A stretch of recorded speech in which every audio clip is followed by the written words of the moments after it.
केशव आणि सुमन हे एका छोट्या गावात राहणारे तरुण जोडपे होते. त्यांची कथा प्रेमाने भरलेली आणि हृदयस्पर्शी होती. केशव, एक समर्पित शेतकरी मुलगा, गावाच्या कानाकोपऱ्यात वसलेल्या आपल्या शेतात वेळ घालवत असे. सुमन एक सुंदर मुलगी होती, गावाची अभिमानास्पद मुलगी, जी स्थानिक शाळेत शिकत होती. एक दिवस त्यांचे मार्ग ओलांडले आणि यातून त्यांचा यशस्वी प्रेम प्रवास सुरू झाला. सुमनच्या प्रेमळ डोळ्यांतील गुलाबी हास्य पाहून केशवचे मन खूप प्रभावित झाले. केशवच्या छातीचे ठोके ऐकून मैत्रीही त्याच्या प्रेमात पडली.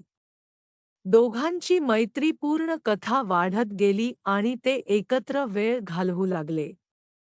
त्यांनी शेतात एकत्र काम केले, निर्जन रस्त्यावरून फिरले आणि एकमेकांची स्वप्ने शेअर केली. एके दिवशी पावसाळ्यात सगळे आपापल्या घरात लपून बसले असताना केशवने सुमनला पावसात त्याच्यासोबत नाचायला सांगितले.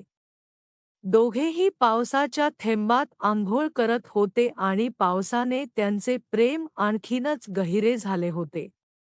एके दिवशी सुमनला बाबूजी आजारी असल्याचे जाणवले.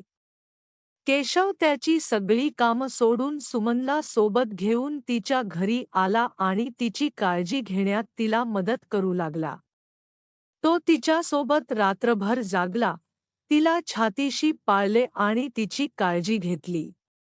सुमनला त्याचा पाठिंबा मिळाला आणि त्याच्या काळजीने ती सावरली. केशव आणि सुमनची कथा हे शिकवते की प्रेम, सत्य, समर्पण आणि जोडीदाराची साथ तुम्हाला प्रत्येक अडचणीतून बाहेर काढू शकते. त्यांचे प्रेम वाढतच गेले आणि ते एकमेकांचे सोबती बनले, एकमेकांचे सुखदुःख वाटून घेऊ लागले.